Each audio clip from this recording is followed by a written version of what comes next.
प्रेरणा हमें सूर्य से क्या मिलती है? तीसरी प्रेरणा ये मिलती है कि सूर्य जब निकलता है तो सूर्य की किरण दुनिया के हर वस्तु, हर पदार्थ पर पड़ती हैं। चाहे आपके खेत हो, चाहे आपके घर का आंगन हो, चाहे छत हो, चाहे कहीं कोई सुंदर बगीचा है, चाहे कहीं कोई गंदी नाली है, चाहे कोई कितना भी उच्च कोटि का भक्त है उसके घर में भी सूर्य की किरणें जाएंगी, और चाहे कोई घोर नास्तिक है उसके यहां भी सूर्य की किरणें जाएंगी। इससे हमें प्रेरणा मिली कि मनुष्य सामाजिक प्राणी है, मनुष्य समाज में रहता है और समाज में सब लोग अच्छे नहीं होते। व्यक्ति को एक दूसरे से व्यवहार रखना पड़ता है।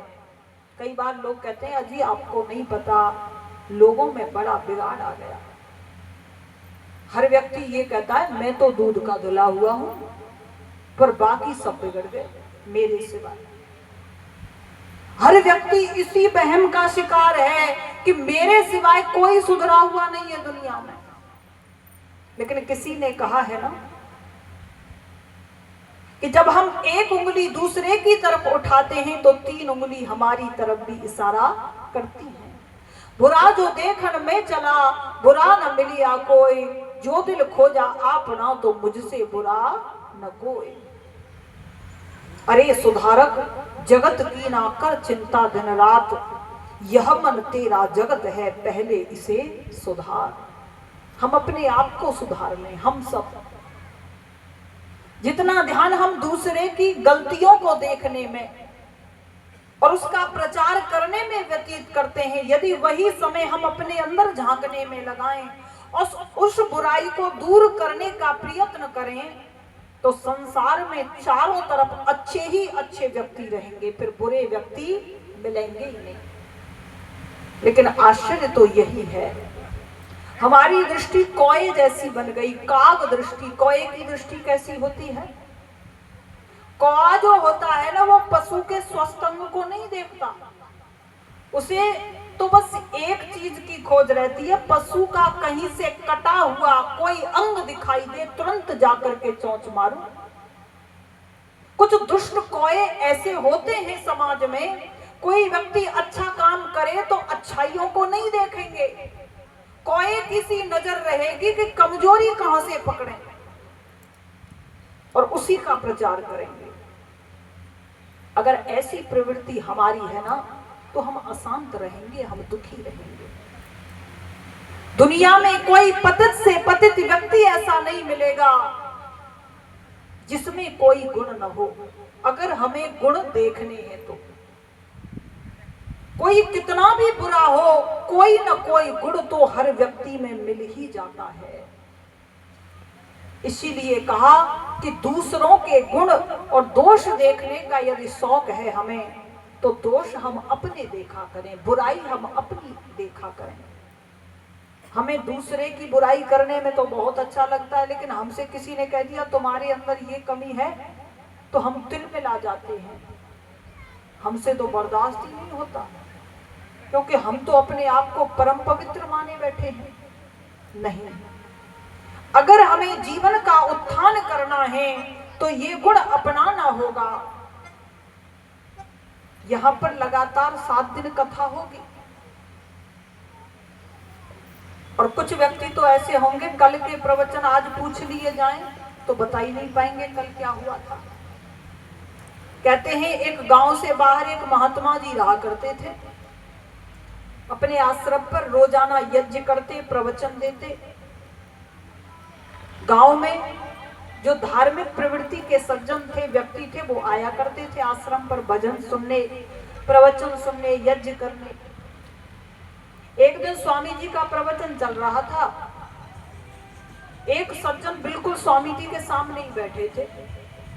स्वामी जी का प्रवचन पूरा हुआ, स्वामी जी ने उन्हें बुलाया अपने पास, यहाँ आओ। बोले स्वामी जी कि आप आज यहाँ नहीं थे, आपका ध्यान कहीं और था, आप चिंता में डूबे हुए थे।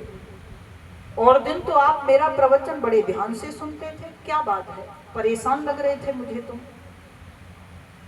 तो वो सज्जन कहने लगे, हाँ स्वामी जी मैं परेशान हूँ। कि क्या बात हो गई? कि मेरे बेटे का विवाह है कोई 10 दिन बाद। मुझ में और मेरे बड़े भाई में आज से कम 5-6 साल पहले लड़ाई हो गई थी। तो उस लड़ाई में हम दोनों की बोलचाल बंद हो गई थी, घर का आना जाना भी बंद हो गया था। अब मैं कल अपने बड़े भाई के घर गया, मैंने पांव छुए, कहा भैया जो हुआ सो हुआ, मेरे बेटे का विवाह है और आप बड़े हो, आपको ही संभालना है सब, घर चलो। तो मेरे बड़े भाई ने कहा, क्या कहा तू मेरा कब का भाई? मेरे लिए तो तू 5 साल पहले ही मर गया था जब तूने मुझे गाली दी थी, निकल मेरे घर से, और मुझे बाहर निकाल दिया। अब मैं सोच रहा हूं अब क्या करूं, बड़ा भाई आना तो चाहिए पर वो तो सीधा लड़ने को आ रहा है मेरे से। तो वो साधु बोले कि तुम्हारे बड़े भाई यहाँ आते हैं? कि हाँ आते हैं। कि कल मुझे बताना कौन से हैं तुम्हारे बड़े भाई। दूसरा दिन हुआ, स्वामी जी का प्रवचन हुआ, तो वो जो सज्जन थे उन्होंने इशारा कर दिया कि कुर्सी पर बैठे हैं वहां मेरे बड़े भाई। स्वामी जी ने बड़े भाई को बुलाया, कहा हमारे प्रवचन सुनने कब से आ रहे हो? कि जी स्वामी जी कम से कम जो है ना 2-2.5 महीने से आ रहा हूं, बहुत अच्छा प्रवचन देते हो तुम। स्वामी जी ने कहा चलो अगर तुम 2-2.5 महीने से आ रहे हो तो 2 महीने पहले के प्रवचन बताओ। कि स्वामी जी 2 महीने पहले के प्रवचन, वो तो मुझे याद नहीं रहे। स्वामी जी बोले चलो 1 महीने पहले के बता दो। अब वो व्यक्ति कहता है वो भी याद नहीं है। स्वामी जी ने कहा चलो 15 दिन पहले के बता दो। वो व्यक्ति कहता स्वामी जी गृहस्थ के इतने काम होते हैं, आप तो साधु हो, आप पर तो काम है नहीं, भूल जाते हैं भाई, 100 काम है हमारे पास। स्वामी जी ने कहा चलो कल के प्रवचन बता दो। वो व्यक्ति कुछ नहीं बता पाया कि स्वामी जी भूल गया। स्वामी जी बोले अरे तुम्हें 2 महीने पहले के, 1 महीने 15 दिन पहले के कल का प्रवचन तुम्हें याद नहीं रहा, भूल गए। और भाई के मुंह से 5 साल पहले कोई गाली निकल गई थी, वो गाली तुम्हें आज तक याद है, वो गाली तुम आज तक नहीं भूले। हमारा स्वभाव बन गया है, अगर कोई हमारा सहयोग करे, हमारी मदद करे तो हम बहुत जल्दी भूल जाते हैं। और अगर अनजाने में कोई हमारे साथ गलती कर बैठा, चाहे अनजाने में हो गई, उसको हम भूलते नहीं है। ये हमारा दोष है और ये दोष हमें कभी भी सुखी रहने नहीं देगा। सुखी रहने का बस एक ही उपाय है। कवि ने पंक्तियां लिखी हैं, सबके गुण अपनी हमेशा गलतियां देखा करो, जिंदगी में हूबहू तुम झलकियां देखा करो। आपको पता है जरूरी नहीं है इस दुनिया में तुम्हें सारे सुख और सारी सुविधाएं मिल जाएं। दुनिया में अधिकतर सुखों का जो संबंध है वो हमारे इस मस्तिष्क से होता है। अगर ये हमारा माइंड सही मार्ग पर है, सही दिशा में है, तो दुनिया के दुखों में भी हम सुखों को ढूंढ लेंगे। कहते हैं एक बार 3 व्यक्ति मिलकर के मंदिर बना रहे थे। एक बुद्धिमान व्यक्ति आप जैसा पहुंचा, पहले व्यक्ति से पूछा क्या कर रहे हो भाई? कि जी रोजी रोटी कमा रहा हूं। अच्छा। फिर वही सब जब दूसरे व्यक्ति के पास पहुंचे, क्या कर रहे हो भाई? मंदिर बन रहा था और वहां पर पत्थर तोड़ने का काम कर रहे थे वो। तो दूसरा व्यक्ति बोला कि मंदिर बना रहा हूं, लोग आएंगे, पूजा करेंगे, ध्यान करेंगे, साधना करेंगे, भजन हुआ करेंगे, मंदिर बना रहा हूं। बड़ा प्रसन्न होके बोला। वही सज्जन तीसरे व्यक्ति के पास पहुंचे जो वही काम कर रहा था कि हाँ भाई क्या कर रहे हो? कि अपने कर्मों के लिए रो रहा हूं। व्यक्ति तो वही है, कार्य तीनों व्यक्ति वही कर रहे हैं, लेकिन सोच में अंतर है। जब व्यक्ति की सोच सुधर जाती है, कहा है ना ये संसार कांच का महल है, जैसे हम हैं हमें ये संसार वैसा ही नजर आने लगेगा। अपने अंदर गुण धारण करके देखो, आपको अधिकतर व्यक्ति गुणवान नजर आएंगे। जब अपनी ही दृष्टि दूषित कर ली ना हमने, तो हमें सब व्यक्ति बुरे ही दिखाई देंगे। इसीलिए कहा है सबके गुण अपनी हमेशा गलतियां देखा करो।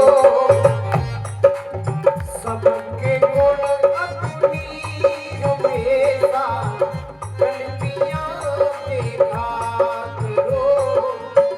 जिंदगी में हूबहू तुम झलकियां देखा करो। सबके गुण अपनी हमेशा गलतियां देखा करो। सबके गुण अपनी हमेशा गलतियां देखा करो।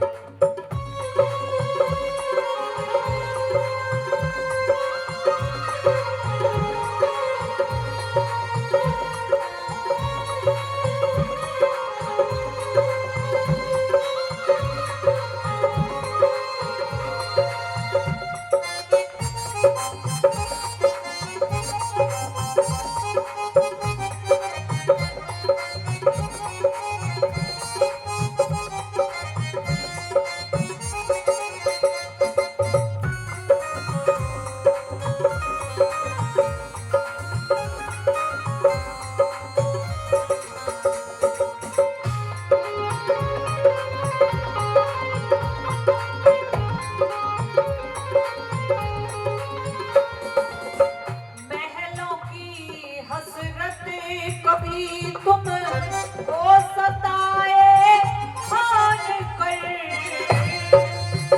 महलों की हसरत कभी तुमको सताए मान कर।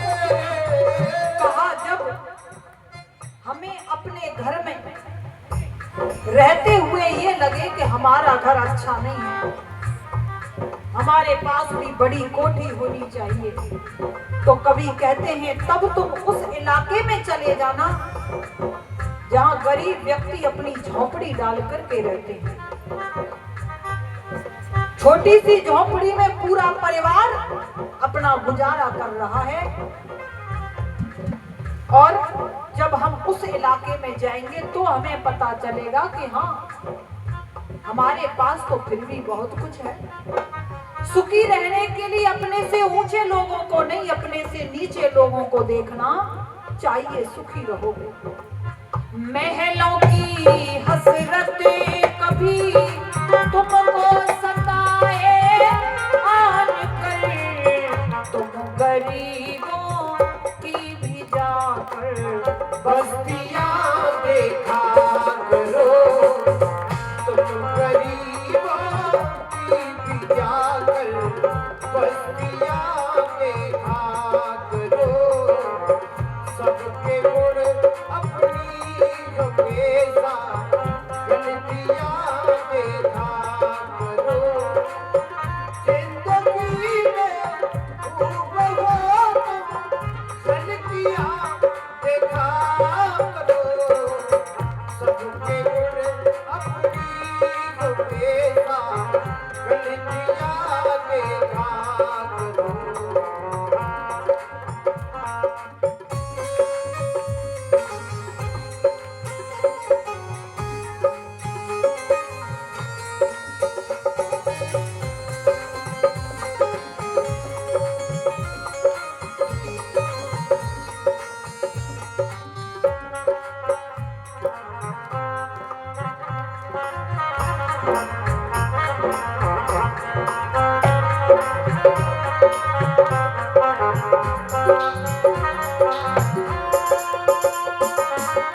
ये जवानी की अकड़ सब खाक में मिल जाएगी।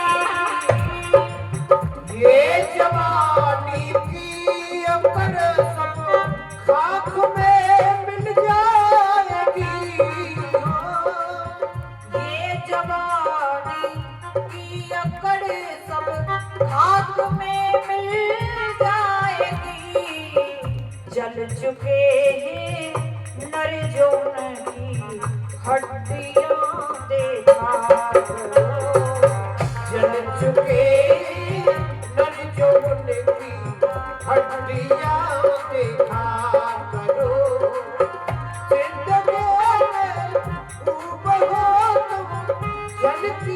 देखा करो, सबके गुण अपनी हमेशा गलतियां देखा करो।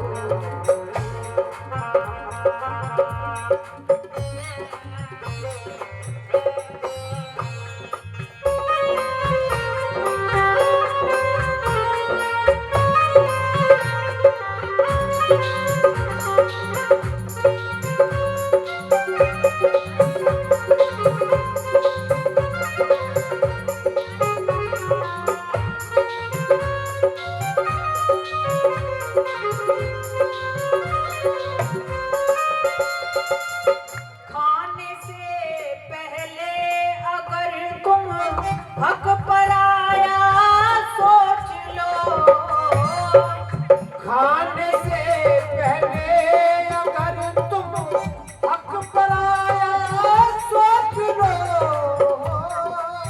खाने से पहले अगर तुम हक पराया सोच लो, कितने भूखों की है इसमें रोटियां देखा करो, कितने भूखों की है इसमें रोटियां देखा करो, सबके गुण अपनी हमेशा गलतियां देखा करो।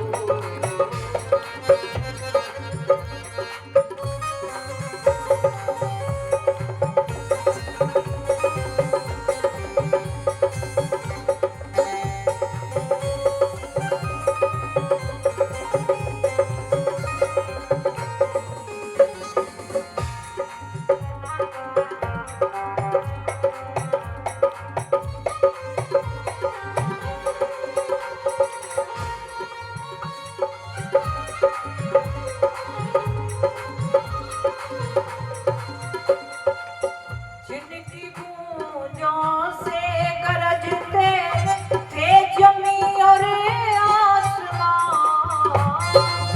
जिनकी गूंजों से गरजते थे जमी और आसमां, जिनकी गूंजों से गरजते थे जमी और आसमां, अब कब्र में चुप पड़े सिसकियां देखा करो, अब कब्र में चुप पड़े सिसकियां देखा करो, सबके गुण अपनी हमेशा गलतियां देखा करो।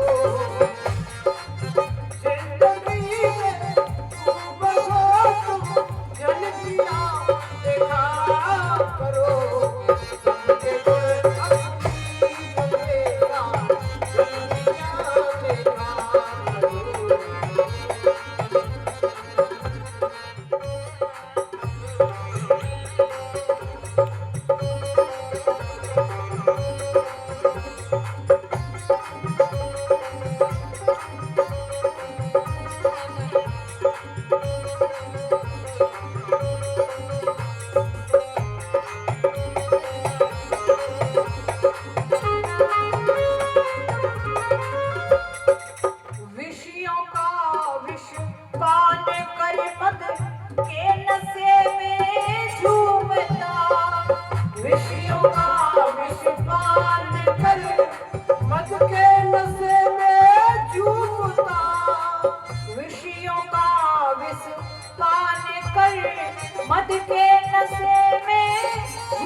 सूर्य हमें प्रेरणा देता है हम गुणग्राही बने। जैसे सूर्य की किरणें गंदी नाली में से भी शुद्ध जल के कणों को सोख लेती हैं और गंदगी को वहीं सुखा करके नष्ट कर देती हैं, हमें भी बुरे व्यक्तियों में से भी अच्छाई को ग्रहण कर लेना है और बुराई को वहीं छोड़ देना है। गुणों को ग्रहण करने वाले बने। और आगे चंद्रमा से हमें प्रेरणा लेनी है। और चंद्रमा से क्या प्रेरणा लेनी है? रिसर्चकर्ताओं ने बताया है कि चंद्रमा के पास जो प्रकाश है ना, वो चंद्रमा का अपना नहीं है। वो सूर्य की किरणें जब चंद्रमा पर पड़ती हैं तो चंद्रमा प्रकाशित होता है और उस सूर्य से लिए प्रकाश में चंद्रमा अपनी तरफ से शीतलता मिलाता है, क्योंकि सूर्य का प्रकाश उष्ण होता है और चंद्रमा का शीतल होता है। चंद्रमा उसमें शीतलता मिला करके उस शीतल प्रकाश को रात्रि के समय सृष्टि में बिखेर देता है। जो शीतल प्रकाश हर प्राणी के लिए, औषधि वनस्पति के लिए और बहुत से रोगों में बहुत ही लाभदायक भी बताया जाता है। यहां हमें प्रेरणा मिली है, जैसे चंद्रमा के पास प्रकाश अपना नहीं है ना, इसी प्रकार से दुनिया में मनुष्य के पास भी अपना कुछ नहीं है। जब दुनिया में मनुष्य आया था तो अपने साथ कुछ भी नहीं लाया था। आज कोई व्यक्ति बहुत बड़ा विद्वान है या धनवान है या किसी बहुत बड़े पद पर है तो ये सब उसे दुनिया वालों ने दिया है। कई बार व्यक्ति कहते हैं नहीं जी, हमने तो देखो विद्या खुद पढ़ी। विद्या हम खुद अकेले तो पढ़ ही नहीं सकते थे। अगर हम पढ़ लिख करके बहुत बड़ी मान लीजिए नौकरी कर रहे हैं तो हमें वहां तक पहुंचाने में बहुत लोगों का सहयोग है। सबसे पहले वो माता पिता जिन्होंने हमारी फीस जमा की, हमारे वो गुरुजन जिन्होंने हमारे साथ मेहनत की, और भी जिस कमरे में हम पढ़े बैठकर उस कमरे को बनाने वाले मिस्त्री आदि का सहयोग भी है। जिस पेन जिस कॉपी का सहारा लेकर के हमने लिखना सीखा, उन्हें बनाने वालों का सहयोग है हमें पढ़ाने में। उन्होंने पेन कॉपी न बनाए होते तो क्या करते? जिन किताबों से यानी जिन पुस्तकों से हमने पढ़ना सीखा, उन पुस्तकों को बनाने वाले का सहयोग है। ऐसे ही कोई कहे कि जी हम तो अकेले अपना जीवन जी लेंगे। हम अगर रोटी का एक ग्रास मुंह में डालते हैं तो उसमें बहुत लोगों का सहयोग होता है। आप कहें हम तो सब किसान बैठे हैं यहाँ, हमें तो किसी के सहयोग की जरूरत है नहीं। अगर आप सब यहाँ किसान हो तो आपको भी सहयोग लेना ही होता है। अच्छा, आप जब खेती करते हो तो पहले खेती को जोतने आदि के लिए, उसमें पानी देने के लिए हमें बहुत से औजार संसाधनों की जरूरत होती है। क्या उन्हें हमने बनाया है? फावड़ा है, कुदाल है ना। अगर खेत में पानी देना है तो इंजन आदि से हम पानी निकाला करते हैं जमीन में से। उस इंजन को हमने अपने घर में बनाया था क्या? नहीं। मान लीजिए हमने पानी दिया, उसके बाद फसल पक कर के तैयार हुई, मान लीजिए गेहूं की फसल है, तो जिस मशीन से हमने भूसा अलग किया, गेहूं अलग किए, उस मशीन को बनाने वाले का सहयोग है। अब पुराने जमाने में तो मशीन भी नहीं होती थी, तो मशीन अगर नहीं होती थी तो गाय बैल आदि का सहयोग हम लिया करते थे, और भी तमाम यंत्रों का सहयोग लिया जाता था। और उसके बाद हम अनाज को लेते हैं, अनाज को लेकर के चक्की वाले के पास पहुंचाते हैं। जिस व्यक्ति ने चक्की बना करके दी, हमारे मुंह तक रोटी पहुंचाने में उसका भी सहयोग है। चक्की चक्की बिजली से चलती है, उस बिजली को बनाने वाले का सहयोग है। उसके बाद आटा बनकर के घर आया, जिस पात्र में हमने आटे को गूंथा उस पात्र को बनाने वाले का सहयोग है। जिस तवे पर, जिस चिमटे के सहारे से हमने रोटी बनाई, उस तवे और चिमटे को बनाने वाले का भी सहयोग है। इसीलिए कहा व्यक्ति सब कुछ दूसरों से लेता है, ये संसार लेन देन की मंडी है। तो यहां कहा यदि हम ले रहे हैं तो हम देना भी सीखें, हम दान की प्रवृत्ति बनाएं।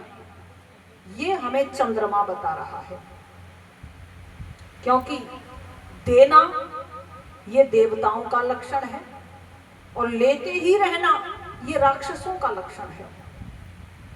हमेशा दूसरे से लेते ही रहे, दूसरों को देना। इसलिए हमारे ऋषियों ने देने पर इतना बल दिया कि श्रद्धा देयम, अश्रद्धा देयम, भे आदेयम, हे आदेयम, संविदादेयम। श्रद्धा से दान दो, अश्रद्धा से दान दो, भय से दान दो, लोग लज्जा से दान दे। हर स्थिति में व्यक्ति को दान करना चाहिए। अब आप सोच रहे होंगे ये तो अपनी दक्षिणा की बात कर रहे हैं। नहीं, दान कई प्रकार का होता है। हमें दुनिया में परोपकार के कार्य करने चाहिए। मान लीजिए कईयों के पास समय नहीं है तो वो पैसे से दान करते हैं। अब किसी के पास पैसा नहीं है तो क्या बात दान नहीं कर सकता क्या? अवश्य। जिन सज्जनों ने यहाँ पर ये सारी व्यवस्था बनाई है ना, उन्होंने इस कार्यक्रम को करने में दान किया है, श्रम दान किया है।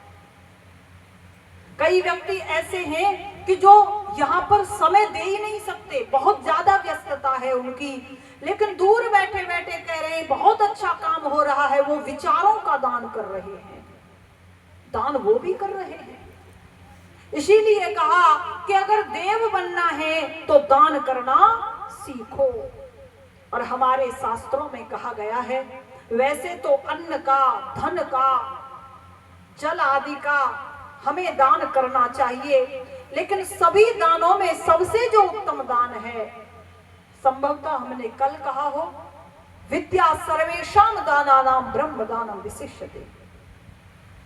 कहा है कि सभी दानों में सबसे उत्तम दान है विद्या का दान, और विद्याओं में भी सबसे उत्तम दान कहा गया है ब्रह्म विद्या का दान। अब यहां पर प्रश्न उठता है कि जी सभी दानों में विद्या का दान ही सबसे उत्तम क्यों है? इसका क्या कारण है? सज्जनों, माताओं, यदि हमने इस जीवन में भूखों को भोजन कराया है तो अच्छा कार्य है। आगे इसका फल मिलेगा कि हमें भूखा मरना नहीं पड़ेगा। कुछ कुत्ते तो आपकी हमारी गलियों में रहते हैं, भूखे मरते हैं। हमें ध्यान रहा तो रोटी डाल दी, नहीं रहा तो नहीं डाली। आपको पता है कुछ कुत्ते रईसों के यहाँ रहते हैं और वो इतना अच्छा खाते हैं कि हम आपको शायद कभी ना मिले इतना अच्छा खाने के लिए। जो उन्हें पसंद है उन्हें वही दिया जाता है। हमसे आपसे महंगी गाड़ियों में बैठते हैं, वो यात्रा करते हैं, हमसे अच्छे बिस्तर हैं उनके सोने के लिए, और तो और हमसे ज्यादा इज्जत है उनकी। है तो कुत्ता, लेकिन किसका फल भोग रहा है? वो किसी दान जैसे कर्म का ही फल भोग रहा है। वैसे तो उसके सारे कर्म पशुवत रहे, कुत्ता रहा, आज बन गया कुत्ता, लेकिन कुछ उसका स्वभाव था कि वो परोपकार बहुत करता था, तो आज सारी सुविधाएं भोग रहा है, हमसे अच्छी सुविधाएं। अगर उस धनाढ्य घर में हम चले जाएं तो हमसे वो सीधी मुंह बात न करें, लेकिन कुत्ते से बड़े प्यार से बात करेंगे। इसीलिए कहा अगर हम अन्न धन का दान करते हैं तो इसका भोग तो हम किसी भी शरीर में जाकर भोग सकते हैं। बिल्ली भी पैसे वालों के यहाँ रहती है खूब, उन्हें भी बड़ा लाड़ दुलार मिलता है। अभी कुछ समय पहले की घटना है, विदेशी दंपत्ति थे, उनके कोई संतान नहीं थी, उन्होंने बिल्ली को ही गोद ले लिया और उस बिल्ली को गोद लेकर के पाला पोसाई नहीं बल्कि उसके नाम कई अरब संपत्ति भी कर दी थी उन्होंने।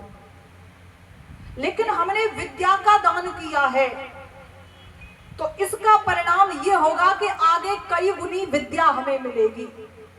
अच्छा, कई गुनी विद्या क्या कुत्ता बिल्ली कमा सकते हैं? नहीं कमा सकते, उसे केवल मनुष्य ही कमा सकता है। विद्या का दान हमारा मनुष्य जीवन निश्चित करा देता है, इसीलिए सभी दानों में विद्या का दान सबसे उत्तम दान कहा जाता है। खाया पिया अंग लगे,